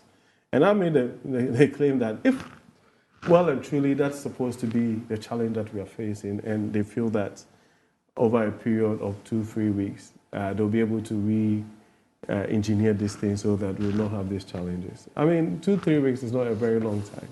And I mean, the issues will come to the fore. And it's very clear that, as far as we're concerned, there are certain things that maybe is happening at the ECG that they themselves are not being forthcoming and not being proactive when it comes to the communication of it. And I think that that cannot be counted. It's not something that we should encourage. People who consume utility have every right to know what the challenges are. And I feel that as a regulator, they have done the right thing. Now, it behoves on ECG to also tell their side and say that these are the reasons why we are having these challenges, and these are the reasons why we haven't complied. And because if you don't do that, then of course you haven't given them a fair hearing. But in the larger scheme of things, as far as people are concerned, they want their lights on. So the conversation has moved from whatever challenges that you're facing to making sure that when it comes to the provision of information, you do that in earnest. You give people an opportunity to make some of these informed decisions about whatever it is that they want to do, so that we do not come to this point. You understand? So as far as I'm concerned, these are the things that we need to be concerned about. the PRC had taken its time to go through all the information that had been presented by the ECG. It turns out that some of the things that they asked for had been complied with, others had not been complied with. You know, so, and this is the act, and the ECG cannot play ignorance, cannot be ignorant of this particular act that is supposed to be regulating that particular sector, right? And so I think that it's gotten to the point where they have to tell us the reasons why these things are not being complied with, so that at least if there are challenges within the sector and there are things that we need to have this conversation around, we can do so. One of the things that, I mean, caught my attention is the projections that have been given to ECG in terms of collection of its tariffs. And we grappling with the whole conversation around, do we make everything prepaid, or the whole postpaid conversation, and what we do with even public sector institutions. You know, and I think that outside that, the PRC should also probably lead in the conversation around how do we fund ECG when government itself is the largest consumer of ECG by virtue of all these public sector institutions that are also taking money from the consolidated fund. So in one breath, you have this whole challenge of government being the 100% shareholder of ECG. And you have public sector institutions that are supposed to also be owned by the state that are, in essence, also owing ECG. So really, sometimes what tends to happen is that there's a certain variance in terms of what the ECG is supposed to collect in terms of tariffs, and the kind of investment and support that is also meant to come from the state. And I think as a people, I mean, I've always maintained that there has to be some kind of, optimum efficiency levels that can be over this period with the data and information that should be available to us. To know that at this particular rate of investment, ECG will be able to be efficient. I think that we need to do that hard work because, like you indicated, I mean, even with the story from Kumasi, you can't also have the case that, I mean, that's a university, as important as it is. You have crucial institutions and stuff like the hospitals and all of these things who are all owned by the state, who sometimes have to be taken off the grid because they are owing money. But in reality, that is also the responsibility of the state. And we need to find a way of harmonizing and rationalizing this particular investment that should go to ECG all the time. So that it doesn't become a situation where almost every time we have to do. How different, for example, is the payment of utility bills from the payment of salaries or the payment of consumables, let's say in the case of hospitals. How different is that? I don't think it's different. I think that we sort of have gotten away because that is not almost an immediate responsibility to pay for because we've always, over the period, enjoyed the services anymore, so all the time. So, for example, you have an institution apparently that was owing 70 million Ghana cedis. You understand? Which means that over the period, that you will never get to 70 million Ghana cedis even in a year. So it's probably over like a whole 10-year period or something, that institution has actually not paid for electricity. And it's consuming electricity.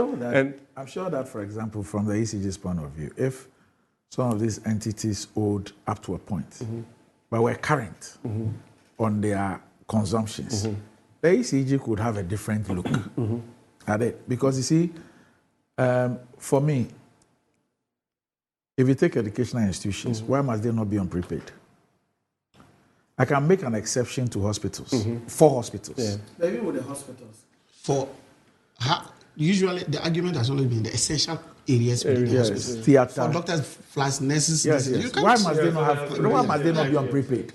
If you're talking about the theaters, maybe the labs, you could make some case for those places. I'm sure that even for surgeries, most hospitals will prefer to be on generator than the national grid, just in case, something goes off. Some of these things I don't understand. I mean, why must an educational institution not be unprepared? And if you look at these educational institutions, to be honest, in terms of the classrooms themselves, what is their consumption of electricity? The lecture halls. How much electricity do they consume? If you go to these institutions, you see that a larger chunk of the electricity is consumed, and perhaps the I don't want to say core, because people will come and they argue what they think is core and not core.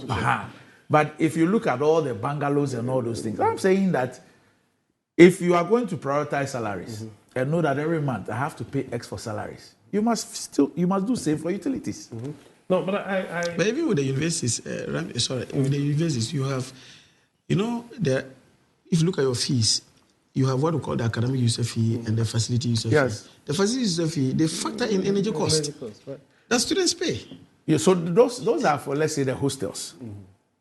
Yes. For the hostels and yes. maybe lecture halls. Yes. But when it comes to like maybe common areas and all of those things, then the question is, I mean, who is responsible for that? But that's what I'm saying, that you need to have almost like a multi... How many public tertiary institutions use ACs in lecture halls? How many? Right. So I think that, honestly speaking, the issue to do with the financial regime in that energy sector should be looked at. I've always maintained that even this thing about, and it might sound very simplistic, this thing about GridCo and VRA and all the other, I mean, if you're talking about the IPPs, maybe it's a totally different conversation, because that's the reason why even the cash waterfall is put in place. But even when it comes to those institutions, by best practice, I mean, and I think that you would also bear with me that you would always have the amount of investment that is required for those entities to be able to be efficient. You understand? So because you take a state as almost like a set of strategic business units, and normally monies are not supposed to be necessarily changing hands. So this whole, maybe coming from my corporate background, this whole conversation that, this entity owes this person this amount of money, and that's the reason why they are not being efficient, it's a difficulty for me. And I think that because there's a state interest in there, it's important that at every level, at every point in time, we know that when it comes to GridCo, when it comes to VRA, when it comes to these entities, there's an optimum efficiency level that needs to be at every point in time. And the state and those institutions would be more efficient in the collection of the revenues and the tariffs that they're supposed to do. Right. But because then we will not have this challenge. So even sometimes we have issues to do with investment, because there's this whole concept of there's a debt overhang. And that's why we had to, even over a period, different governments have tried all sorts of approaches, there is ESLA and all of those things, to deal with the issues in the energy sector. I'm not an expert. ESLA, we just misapply the money. Right. I'm not an expert in the space, but I feel that when it comes to the right financial engineering, be able to mix... Is ECG fit for purpose? But you see, we've had this conversation, and that's what I'm saying, like, in this country, if you're not careful, you will throw the baby away with the bathwater. Do you understand what I'm saying? From time immemorial, when you even go back to this whole Millennium Challenge thing, what birthed PDS and all of those things, there are issues. There are issues to do with efficiency. Corruption. But it's all part of, you understand, the issues to do with efficiency, management, administration, systems, and all of those things that sometimes in what we term a public sector setup, you have issues. So they're best practice. Look at, there's examples of BT and what they, under the Thatcher regime, they tried to basically privatize all public sector energy entities and break them into various components. The right? System is privatized. Right. So that it became more, and we are talking about a system that is supposed to be even more efficient than ours, because it's very clear that once you don't adopt those very stringent, clear, like corporate governance systems in place, you will struggle.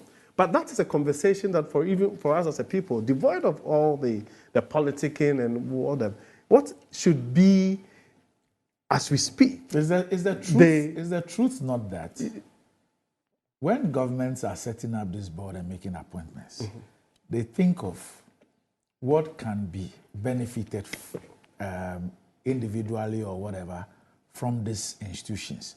They think of the procurement gigs from this institution rather than, because look, you can check the board of ECG, for example, and look at some of the people sitting on the board or who were on the board and what credentials they had in private sector and how this particular entity has been run for the last 7 years. And ask yourself, how come? Things that will not be tolerated in that space because it directly affects people and the KPIs are more stringent and all that are happening here. If you have a cash waterfall mechanism, and this is a mechanism which is under the auspices of the vice president, you have a cash waterfall mechanism, and all the parties agree that this is going to be the formula. When receipts come in, they are declared, this is how we share it.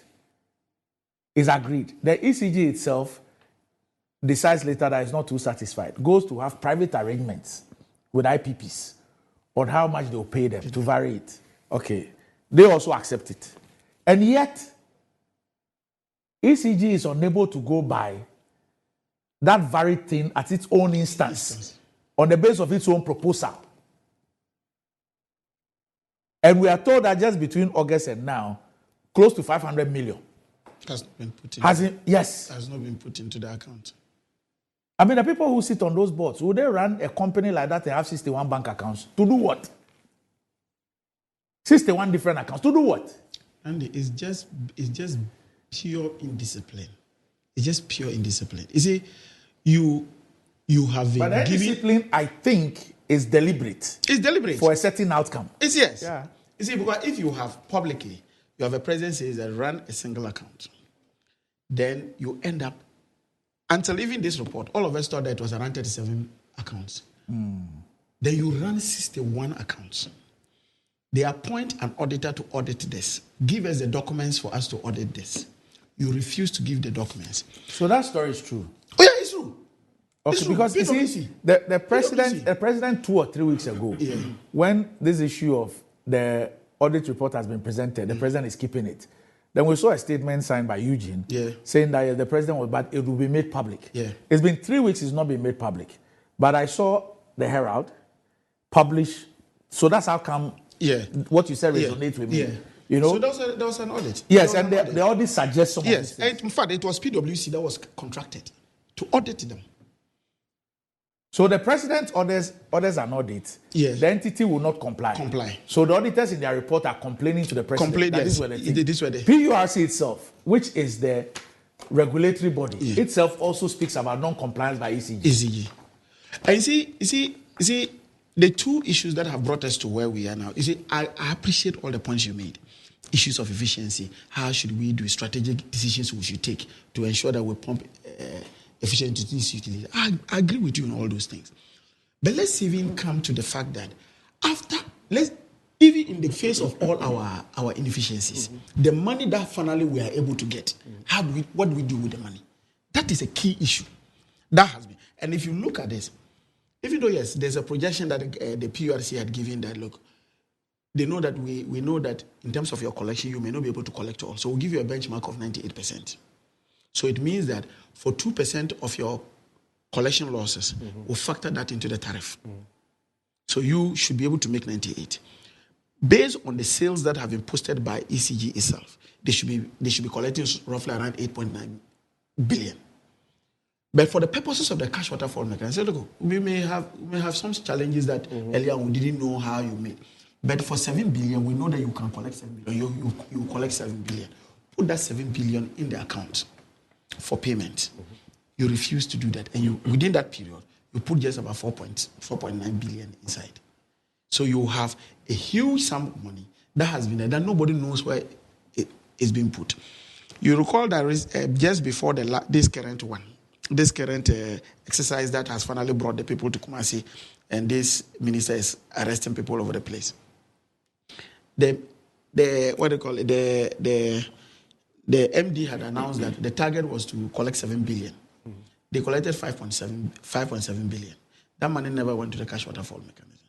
How on earth do you expect that an entity, a state-owned enterprise, from August up to February, the person has not been given a dime? How do you think that the person should be able to meet its operational cost? That's the first part of the thing. So the issue about even accounting for the money that has been collected. The second point, and the reason why the president was asking for a single account was because so that they can trace the money. Because what is happening is that these revenues are taken and spread across all the accounts, and nobody knows exactly where the money is. I get the point. So that's the first aspect. Now, the second aspect is that the PRC says, and these are the regulations. PRC says, look, we have a crisis. The crisis we have, you can't get power for all people at the same time, whether off-peak or peak period. So publish a timetable that we can all deal with. You issue a statement deceiving the public that the reason why you're doing that, you were replacing 630 transformers. They tell you, give us the GPS location, give us the ratings of those plants. Because the basis for which you will want to change this is that it is overloaded because the capacity is low, and so it's being overloaded. So on the basis of that, it affects its ratings and other things. So give us data on all these transformers you are going to change.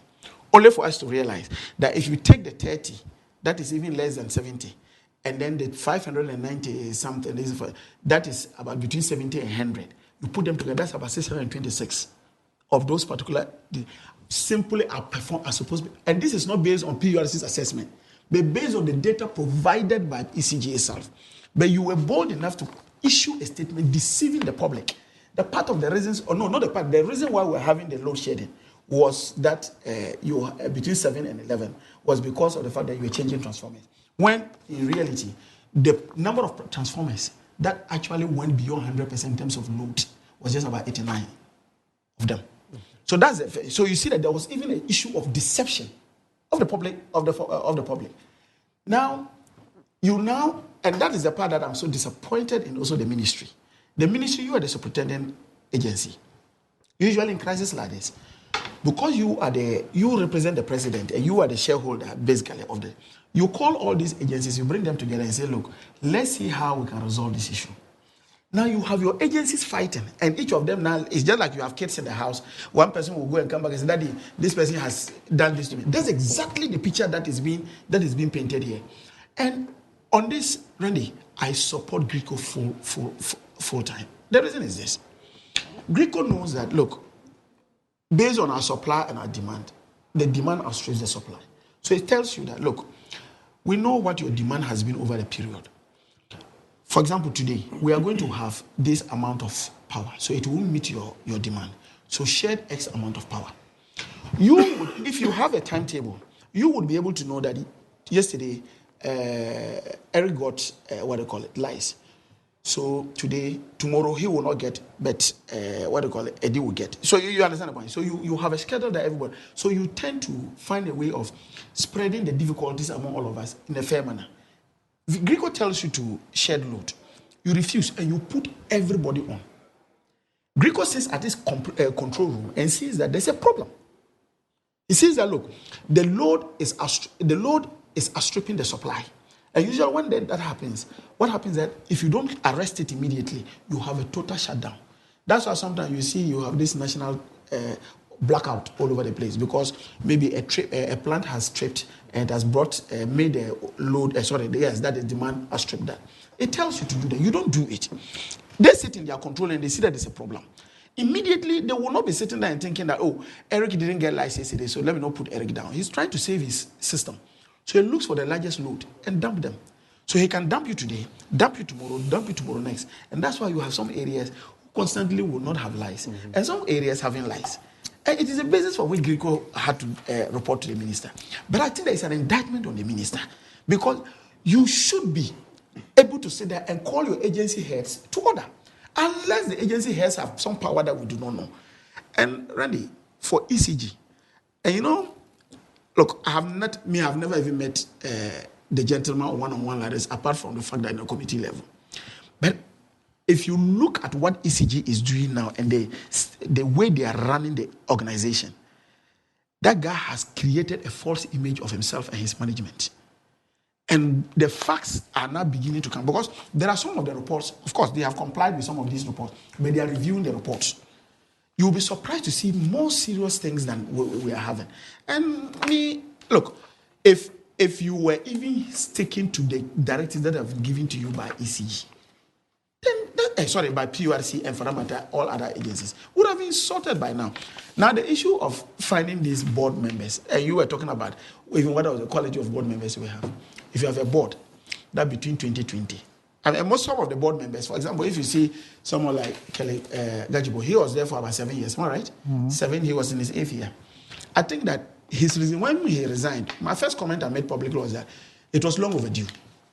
You are the board chairman of an organization. And in that organization, at least, let me just even use the last 4 years, between 2020 and 2024, you've had losses move from around 26% to above 30%. And you are still seated there as a board. If you were running your private business and you were the board chairman and the company was posting such losses and other things, would you actually be, would the shareholders fire you? But you were still there. So for him to have resigned was something he should have done long ago. But to the issues themselves, look, I think PURC was so fantastic. And I also agree with you. I praise them for what they did. I agree. If you look at the names there, and here, these are people who you will just see that, of course, they are MPP guys. But they felt that, look, for once, we should put national interest above our parochial political interest. And therefore decided to collect. It's very unusual. Usually, reports like this are signed just by the chief executive. Yeah. So it's unusual. I guess they are fed up. Yes, it's unusual to even they are just fed up. Yeah. To have all these things been done. So, the fact that they have moved from the agency, they are giving an earlier directive for ECG to comply with the law, with the load shedding timetable and all that. ECG couldn't be bothered. There are other trading accusations. I'm saying, look, it's only perhaps in a country like this that when we're having these challenges, you will find ECG and Gridco trading accusations. Accusations and counter accusations. It's only here. It's only here. Consumers have issues. They are asking questions. They want answers. And then you have ECG and Gridco trading accusations. Running to their father and say, Daddy, this and then unfortunately, when the microphone is put before the minister, he also says, you can go and do your own timetable. Look, I'm told that you people are changing your chief executives. You are changing your chief executive. This should be one. To do what? Last minute they say that one of the reasons is given is that they say this problem is not a CEO problem. I am not absolving the CEO of any blame if he's done something. But it's not a CEO problem. But you see, there are some issues you and I know. These monies that do not go into the cash waterfall mechanism, they are used for procurement. And you know that in this country, the largest source of corruption is from procurement. And that's what I'm saying that, look, until the chief executive himself comes out to say that, look, I have been ordered not to do that. He's the one who will be held liable because you are the head of the management of ECG. Then the vice president, who superintends over this, who's supposed to be an accountant, who's supposed to be running the economy, who has read documents that indicated that the largest threat to our economy is the indebtedness of the energy sector. You have read all this, and you still superintend over this rot. What is? Listen. I'm not the one saying this is a state document. This is a document issued by a state agency, a regulator that falls. PRC doesn't fall under the Ministry of Energy. Presidency. It falls under the presidency.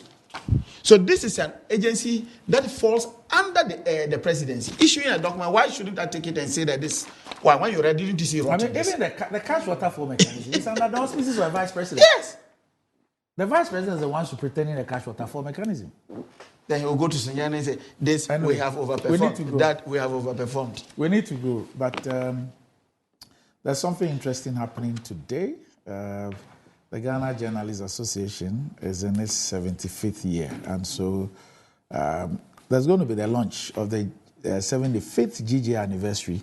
And so it says 75 years of, that's a theme, 75 years of excellence in journalism, honoring the past, embracing the present, and shaping the future. And of course, the chairperson for the event is Nana Kwesi Jan Appentin, former NMC chairman. The keynote speaker is Sir Sam Jonah. The special guest is Honorable Kojo Nkrumah, Minister of Works and Housing and Caretaker Minister for Information. And the host, of course, the GJA President Albert Kwabena Jumfor, and it's happening at the Labadi Beach Hotel today at 1 p.m. Today at 1 p.m. That's the GJA 75th anniversary launch. Okay, I'm waiting to listen to Sir Sam Jonah's speech. I don't know if it will be a boom or a bam. I can't tell. But are we allowed to wish the GDA well? Yes. I think that 75 years, right? Yes. And even when it comes to the development of this country, you cannot take away the illustrious careers and the sort of sacrifices that journalists have made for this country. If you start mentioning names, you get into trouble. I have to go and pay my dues. Yes, but I mean, for any student of politics or who's interested in political affairs and even the development of this country, you would have definitely encountered some of the writings and some of the journalistic work that has been done. We used to stay up and listen to all sorts of programming and come in early in the morning to buy the newspapers and all of this. And I used to spend my pocket money buying newspapers, you know. So that's how come, I mean, some of us even develop an interest in public service. So wish the GGA well. Right. I mean, the only thing I'll say is that, look, I just hope that GGA itself can push, particularly with media, the owners of media houses, to take a second look up about in terms of the salaries of journalists, welfare of journalists. I think that is the reason why sometimes, excuse my language, that they are not able to attract very high quality people. It's just also because they simply do not, the salary levels are just so bad. If you talk to some of the journalists and you see the amount of money they receive at the end of the month, look, the only way they can do it is to just cut corners. So GGA should also be taking If you speak with the owners, and they also show you their books, you would also see that perhaps a lot of them, it's not to make excuses though. I think that, you see, anything which is founded on freedom of speech, the regulatory space is always problematic. You understand me? So there are people who say that some of these things ought to be regulated. In some other industries, there are things you can do. But for an industry which is founded on free speech, trying to regulate it is always a problem. But of course, there are two things that always come up when it comes to the journalism space in this country. One has to do with what you raised, the compensation. And then two, for me, extremely important, is training and retraining. Okay. If you like, do a research today. You will be shocked to find out that over 90% of media houses don't have a training and development policy. Meanwhile, even the labor law enjoins every employer to train and retrain. But you see, in this country, we really don't care. You know, people talk about the power of the microphone. They are quick to speak about what happened in Rwanda. You understand me? Yes. But in this country, we do not care who a microphone is thrust in front of. Who has access to the microphone. If we did, we would look at things a bit more differently. And this is your opinion journalism. We have to take a second look. There's nothing wrong with it. No, I said we have to take a second look at it. You know what we need to do as a country? Maybe it is time for us to, it's long overdue, but I think this is one of the things we must do. The issue of public broadcasting. It must come on the front burner. And we must begin to look at it seriously. The issue of a public broadcaster. You know, when I hear people talk about the polarized nature of Ghana and its politics and everything, you see, it is in those instances where the relevance of a public broadcaster comes in. Okay. Even the almighty USA. Yeah. They still keep to the... As capitalized and as liberal that it is, it recognizes the importance of public broadcasting. Yeah. And that's how come you still have the C-SPAN, Yeah. you still have NPR and all of them yeah. still operating. And it has its standards, there are laws regulating it, it has its standards, there's the ombudsman, there's whatever. And so there are people who know that when I go to Fox, this is it. This is what I go to CNN, this is it. There is Erika Mwakuchum's podcast. I know what to expect. Yeah. But there is still a C-SPAN. There is still, if I'm in Minnesota, there's still the NPR. And I know that when I go there, all things considered, it is something different. So even the United States, and they have even, if you look at the policy, they even have a funding policy. Yeah. So it is not everything that is accepted. So some of the adverts that you'd find on, so now GBC, people even have a problem calling it a public broadcaster. They say state broadcaster. Yeah. I hope you understand me. So we are pretending that we have public broadcasting. Do you understand me? But we are having a hybrid. I believe that public broadcasting is extremely important. But we either do it and do it well or forget about it. And I am not for the forget about it. I think that this country really needs an effective and an efficient public broadcaster. And we must sit at the table and have a discussion on it and how to do it properly. Those in the private space, those with their biases and everything, there's enough space for everybody. But does this country need a public broadcaster? My answer is yes. Do we have one? We think we have one, but we don't have. And so we need to really look at it carefully and make sure that we have a public broadcaster in its full sense and do what we must do with it. Anyway, so as I indicated earlier, today is one of the favorite days as far as my life is concerned. It's the birthday of my son. Unfortunately, he's in school, so he won't be watching me. But Jason, ABBEY, happy birthday to you. Happy birthday to you. Happy birthday to him. Jason, happy birthday to you. 12. Yes. So happy birthday to you. You're gradually developing a mind in your house.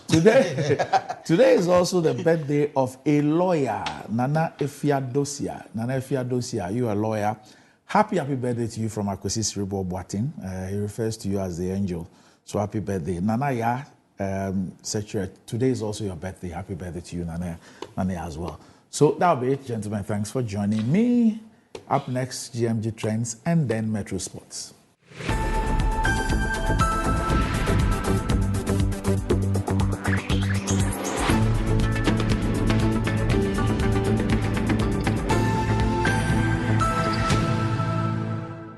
Right, welcome back to the show. If you just joined us, this is Good Morning Ghana live on Metro TV. Time to check out what is trending on social media with Desi. How are you? Doc, very well. What's going on? Yeah, it was yesterday that I was livid, but they said we don't do trends, so over the weekend, ECG worry me.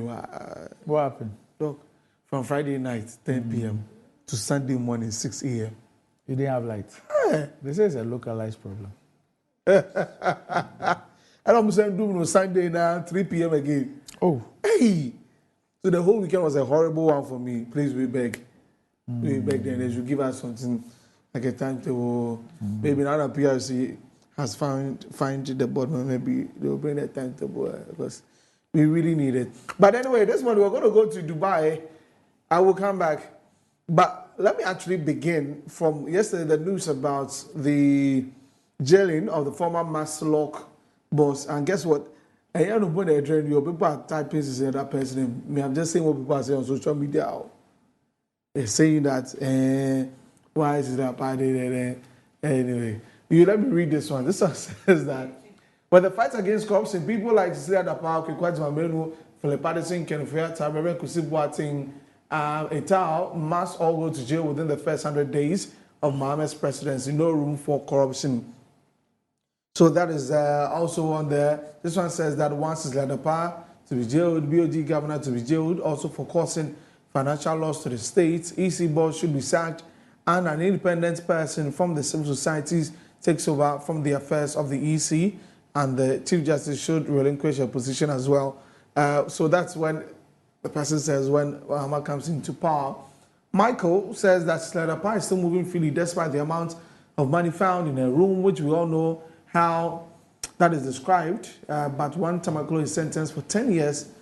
And yes, so that's Michael writing that also on Twitter about the jailing of Sedinam Tango. This is quite a lengthy one. It says, what of Sledapa?